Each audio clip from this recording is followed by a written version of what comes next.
CTV News at 5 with Marina Moore and Tony Rima with weather.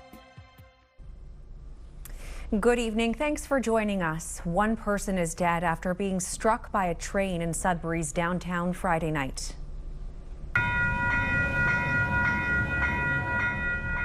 Police say a man was taken to hospital after 8 p.m. where he was pronounced dead. We're told the collision did not happen at the legal crossing at Elm Street, but took place just north of there at Fruit and Pine. Police closed down the area Friday night for about 2 hours to investigate. One person is in hospital after a stabbing on Cedar Street in Sudbury. Police were called to Cedar Street and Yonge Street Sunday afternoon, where they found a 33-year-old man with multiple stab wounds. He was taken to hospital with serious but non-life-threatening injuries. The suspect fled the scene before police arrived. So this is believed to be a targeted incident. Images of the suspect have been released. A description is based on the images, so height, weight, and ethnicity are unconfirmed at this time. So we're really just asking people to look at the image in order to provide information as to the identity of the individual. We don't want to bias anybody who may know who the person is. Police say it is not clear if the suspect and victim are known to each other. They're asking anyone with information to contact police or Crime Stoppers. Time now for our first check on weather, and rainy weather over the weekend has brought in some cooler temperatures. For more details on this cool and wet trend, we go to CTV's Tony Rima.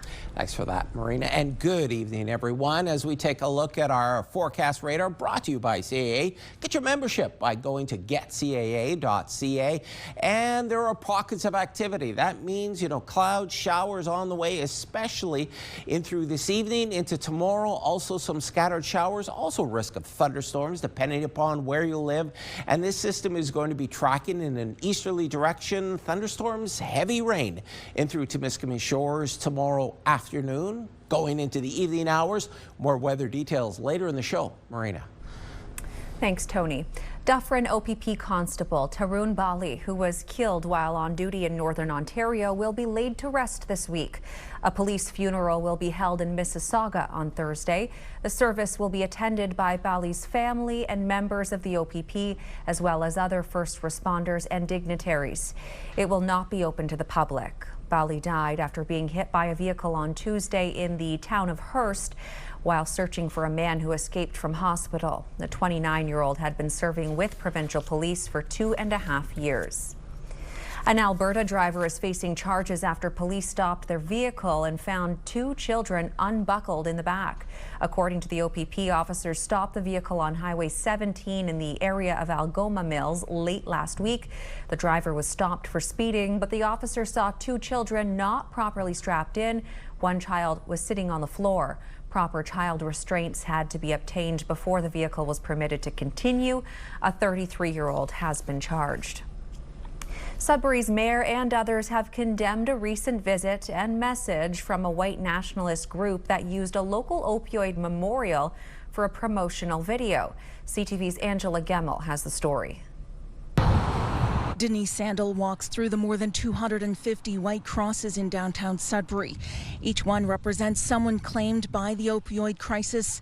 So she's disturbed the memorial was exploited. Not about anything other than love. I started the crosses to bring awareness to the opioid crisis because people were dying, including my own son. Recently, this site was used by Second Sons Canada to shoot part of a promotional video.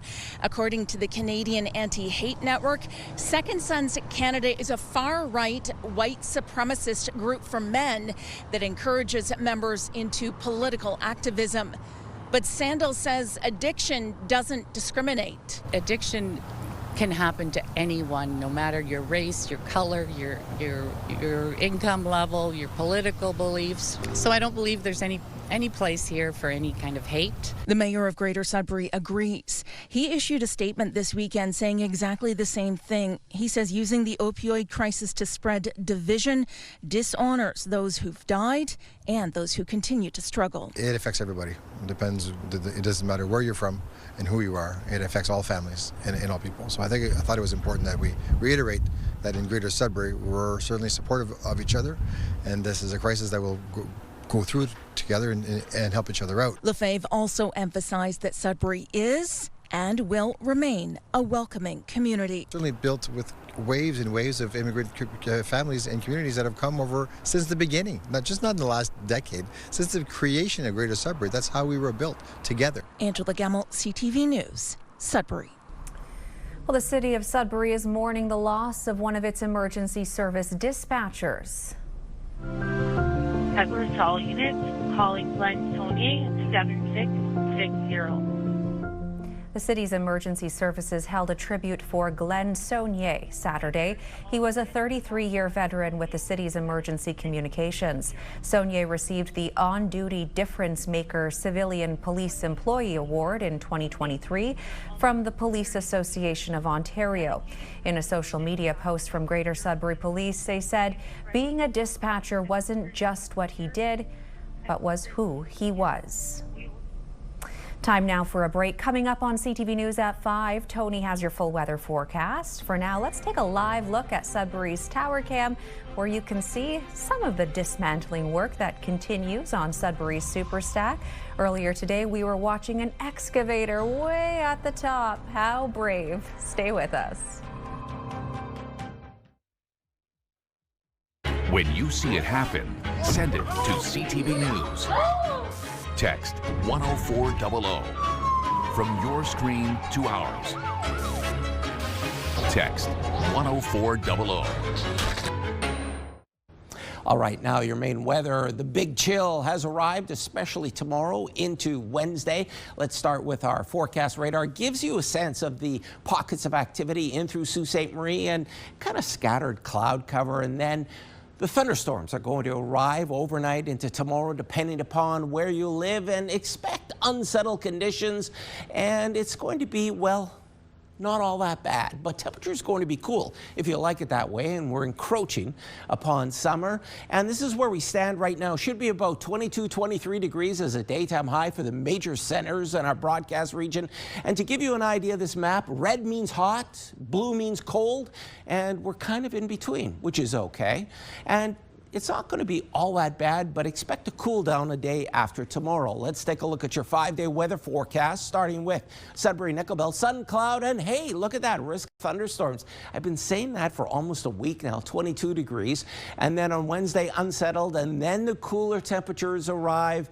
And you know what a constant is here? The rain, of course. As we move on over to Sault Ste. Marie, Algoma, risk of thunderstorms, so sun, cloud, showers, those thunderstorms, more rain in store on Wednesday, starts to cool off on Thursday. Friday ticks up a little bit. Saturday, a little bit more sunshine. Not all that bad.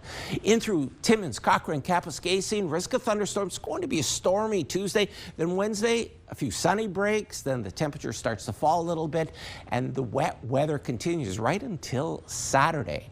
And in through Timiskaming Shores and Kirkland Lake, a risk of thunderstorms, but some sunny breaks. Temperatures spot on for this time of year. And then Wednesday, still unsettled. Then the big cool down, the big chill, as I like to call it. And then the rain persists. And finally, folks, your 5-day weather forecast for North Bay, West Nipissing, risk of thunderstorms, some sunny breaks though, and the thunderstorms continue into Wednesday, more precipitation Thursday, Friday. Well, if you're a duck, this is great weather because look at all that rain. And Saturday, 17 degrees, should be about 23 degrees this time of year in through North Bay. I'll have more weather details next hour. Marina. Also great news when it comes to the firefighting situation out there, Tony, and evacuees from Matagami First Nation have started returning home. As of 10 this morning, residents have been allowed back to the First Nation while the wildfire, Timmins 9, continues to burn nearby. Cooler, wet weather has helped crews to hold the fire at just over 3,100 hectares. The fire has been burning since May 31st and is now considered being held and contained.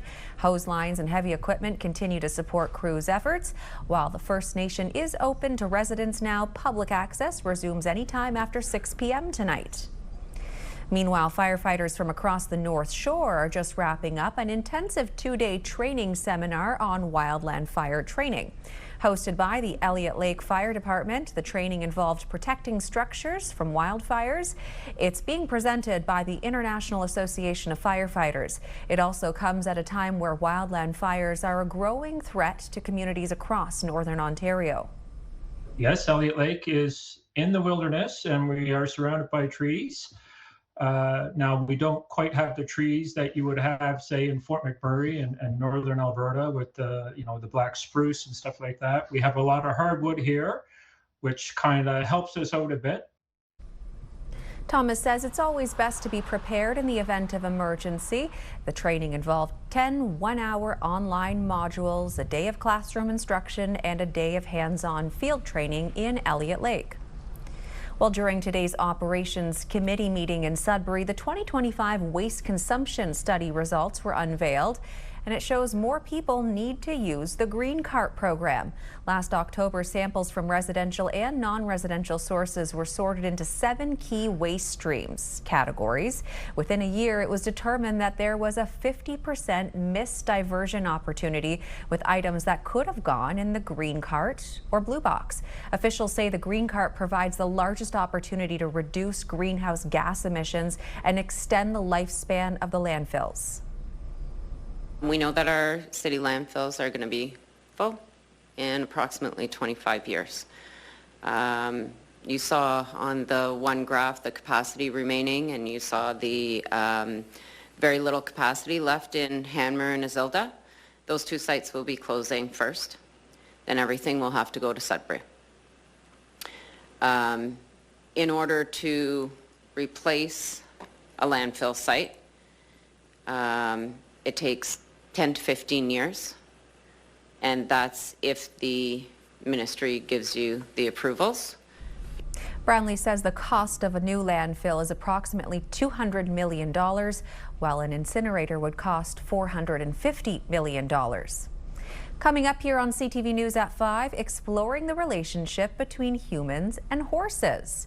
Plus, a look at the people who make mobile eye care in remote northern communities possible.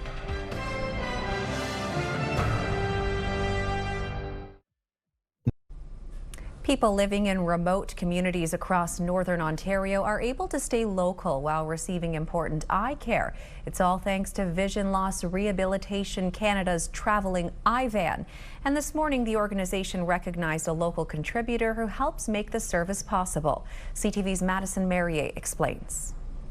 Vision Loss Rehabilitation Canada is showing its appreciation to Manitoulin Transport for decades of support. It was just kind of in our DNA to keep working with the iVan for how many years, like 40 years, and supporting it wherever they are in the province, whatever the awful weather that they bump into, whatever kind of breakdowns they might have, for kind of their little lifeline. And for us, it's just another tractor trailer on the road.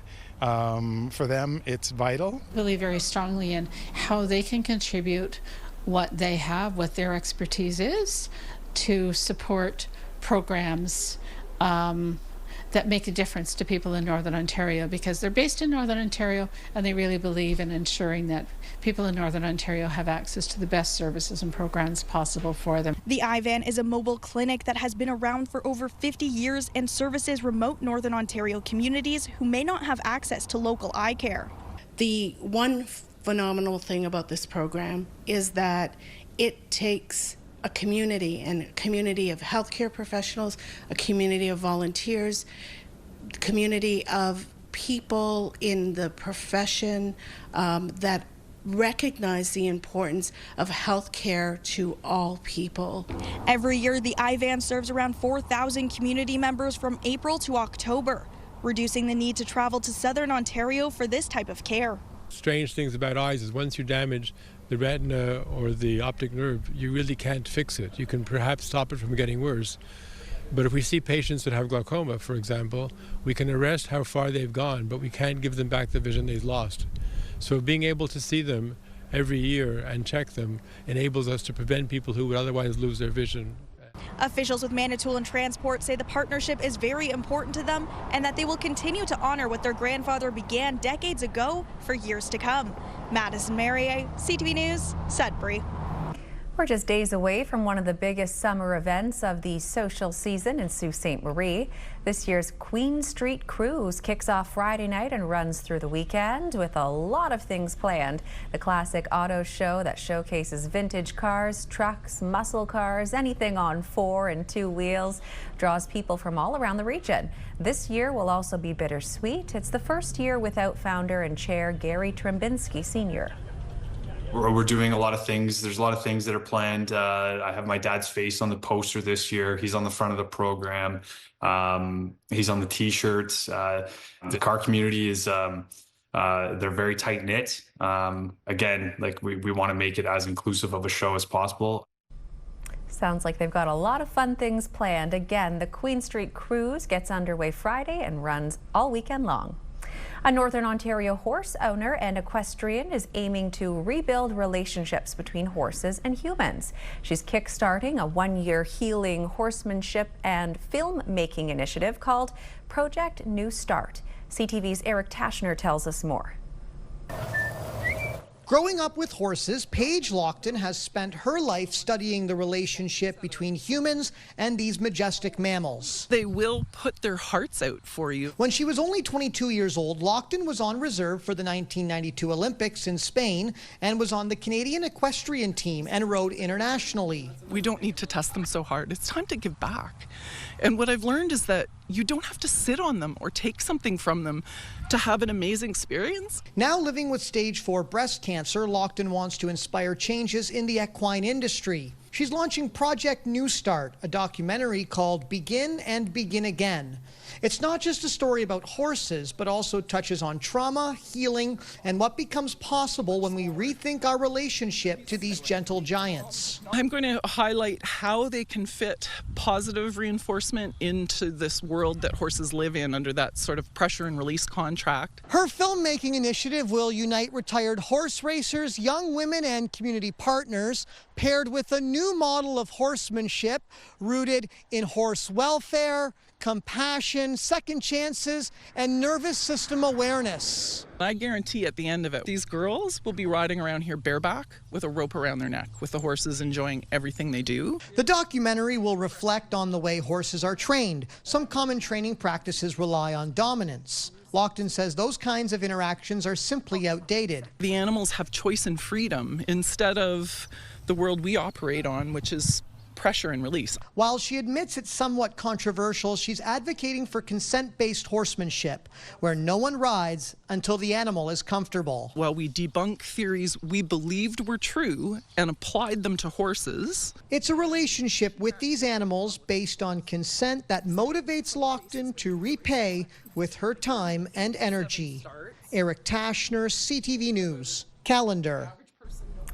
When we return, your Pure Country catch-up, plus a northern animal rescue you won't want to miss. You're watching First at 5.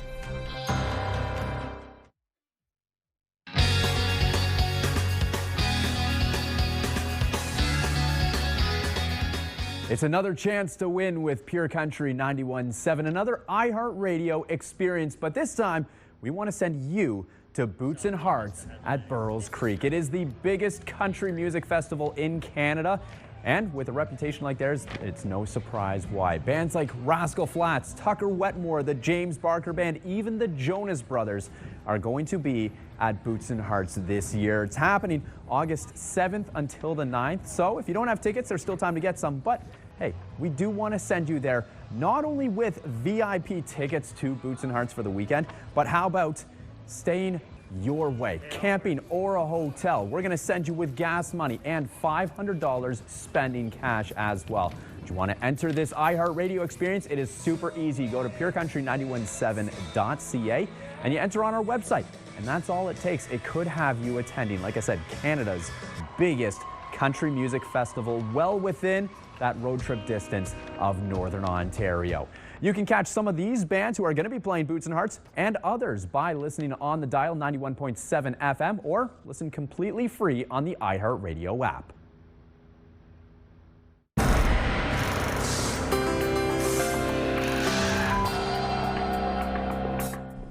Our first community close-up comes to us from Englehart, where Jeremy Tessier, an environmental technology student, from Kirkland Lake, began his summer employment with the MNR last week. And what a start it was. His team was called to investigate an animal rescue, and when they arrived, they found a 5-day-old moose calf quietly laying beside a rural mailbox by the road. It was determined the calf was abandoned, so they decided to take him to a wild animal rescue shelter in Huntsville. The moose has since been placed with 3 other calves and is doing well. Way to go on the special rescue, Jeremy. Good luck with your schooling. Next, let's check out the new addition at Sudbury's Kivvy Park. Last week, the Lily Fielding Pavilion, named after the founder of Kivvy Park, officially opened. Officials say the pavilion will serve as an important gathering space for the community. It will also support school programs, outdoor education initiatives, special events, volunteer activities, and countless opportunities for visitors to connect with nature throughout the year. In French River, a generous donation to the food bank recently. Caisse Alliance Noëlville donated $5,000 and also hosted a free barbecue for the community. Look at all of those smiling faces that you see there. What a great day for all involved. Students from Cambrian College in Sudbury earned themselves a second-place finish in what's called a hackathon event in Ottawa. The event focuses on verifying the Canadian content of the supply chain for the Department of Defense. The team finished in second spot and were the only college students in their competition. And if you have any pictures, videos, or events you'd like us to showcase, email them to us at communitycloseup@bellmedia.ca.